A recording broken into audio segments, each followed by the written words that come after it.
If you're a big swim team and you like to order a lot of gear, maybe you ought to check out Swim Outlet Team Division for these reasons. Swim teams receive a 10% discount on bulk orders. Swim teams or organizations get an 8% commission on referred sales. You'll also like their customization services, which is affordable and available at all times during the year for all team gear. With over 50,000 items in stock, you can get most anything you want. Swim Outlet Team Division. You need to try it out. You'll be glad you did.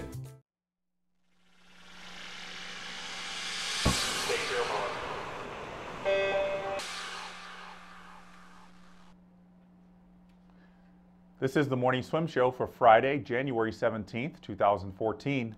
I'm your host, Jeff Cummings. Delta State head coach Dan Murray joins us today in the Finis Monitor. His team had a successful end to the first half of the season, including an NCAA record from one of his freshman swimmers.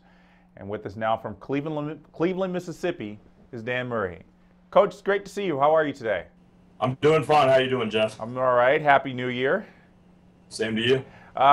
We're in the second half of the season now. What are your emotions as a coach knowing that the championships are just a few weeks away?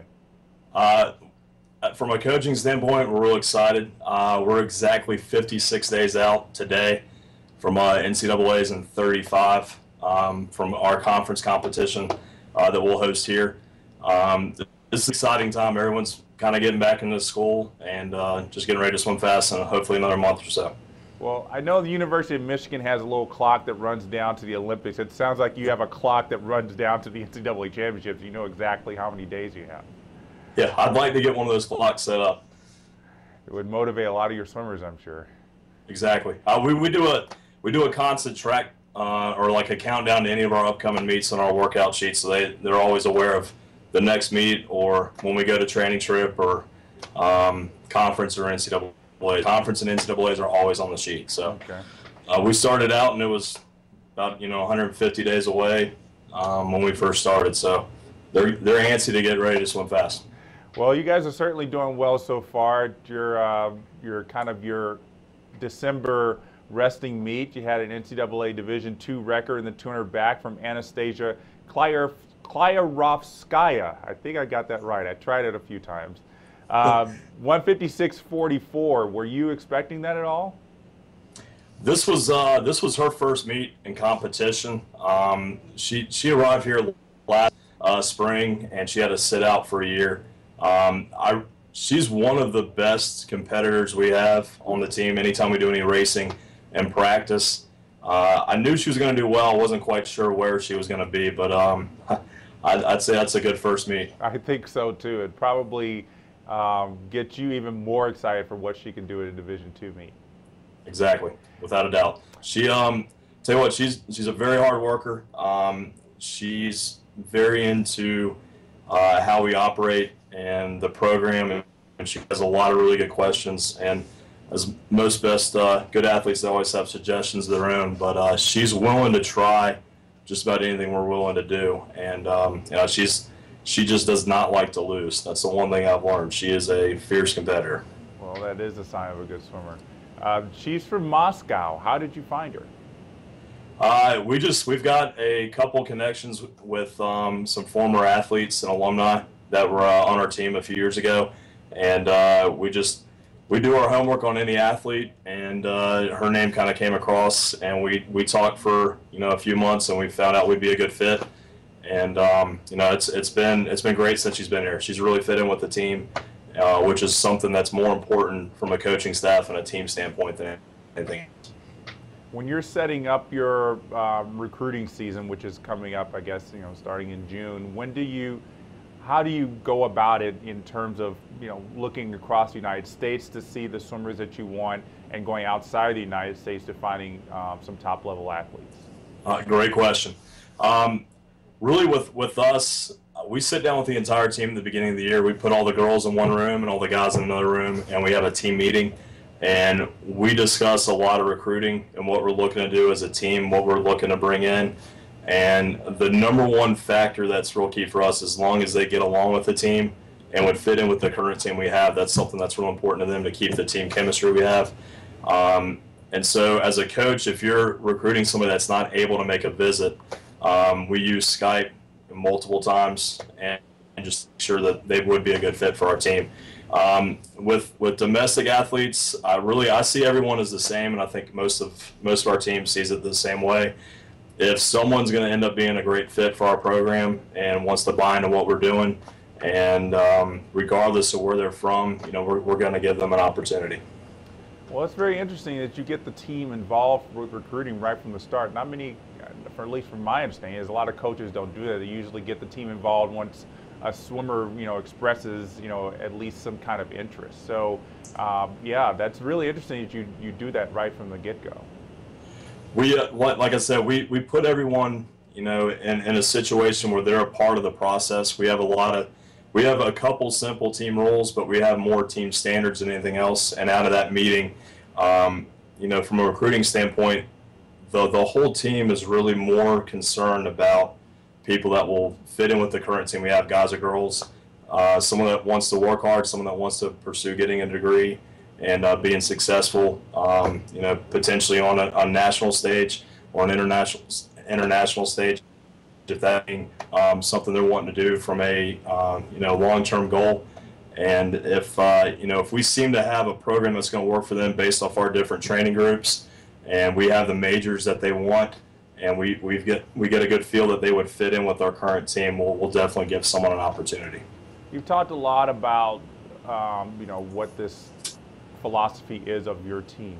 Give us a little bit more detail about what makes what goes on every day with Delta State in terms of swimming, and that makes you guys as good as you are now. Really, we've got very dedicated coaches. We've had a lot of graduate assistants come through the program. Some were former swimmers that were on the team, and some have come in. Really, I think our success is we want to find the best people we can first, and then we want to get them to swim as fast as possible, and do it over a 4-year period where they have a great time and they enjoy being around the team they're with. The team concept's really something, especially for my college program or a high school program or even club in YMCA, being able to create a team environment where everyone wants to get better and they want their teammates to get better. That sets up everyone to make sure they're improving and making progress towards the team goals. When you're making team goals, do you factor in how high you guys want to place at the NCAA championships, or are you the kind of team that says, let's look at the individual performances and let the team standings take care of itself? Good question. I will tell you, I've always got personal goals for the team, and I always let the team decide what their team goals are going to be. I do try to guide that conversation.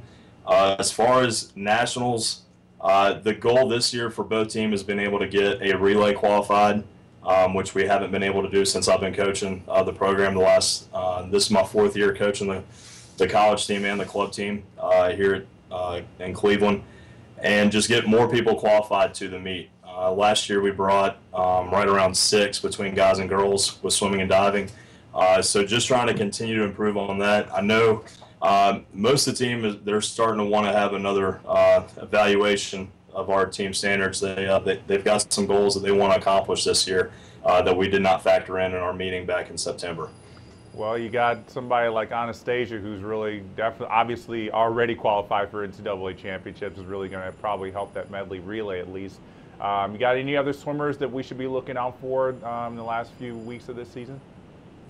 I would tell you probably our guys team. I know our women's program had a really good rest meet.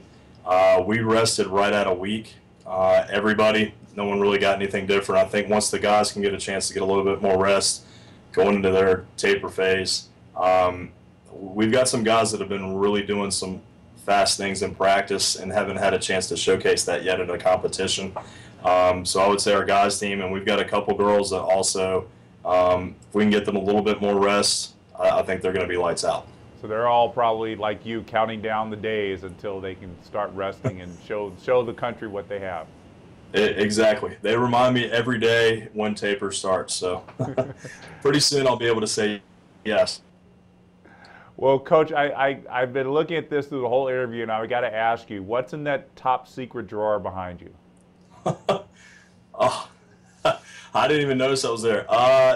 We've got a senior on our team that I guess saw that Val Kilmer movie called Top Secret. He put Top Secret up on this cabinet, and I've got another little drawer down here that says Bottom Secret. I'm pretty sure it's just a couple books, and that's about it. Nothing top secret in there, really. I like that, Top Secret, Bottom Secret. I don't think anybody's thought of that. It's a nice little joke there. We've got some characters in our senior class. They keep it fun. I'm gonna cry like a baby when they graduate. Well, that means that you got some good kids if you're gonna miss them when they're gone. Without a doubt. Well, Coach, before we let you go, it's time for the final 5. These are 5 questions we ask all of our guests on the show. So, first question for you: if you could change the order of strokes in the individual medley, how would you change it? I would just get rid of breaststroke personally. Can't get rid of it. You got to keep it in. You got to keep all the strokes in. I would, if I had to change it, I would probably go fly back and then free breast. Oh, and with breaststroke. Yep. Okay. Besides coaching, what's a career or job you think you would like? Pilot. Pilot. Very interesting. On the opposite side of that, what's a career or job you know you would not like? Anything that would keep me behind a desk all day. Okay. If you could change or add any of the rules in the swimming rule book, what would it be?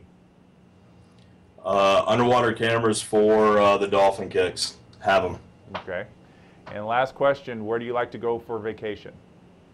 I'll tell you what, Coral Springs was very nice when we were down there. Most of the country was dealing with sub-zero temperatures, and we never got really under 50 when we were there last week. So that'd be my first place.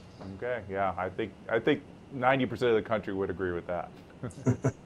Well, Coach, it was great. They took care of us really well. Well, that's great, Coach. Thanks so much for joining us today.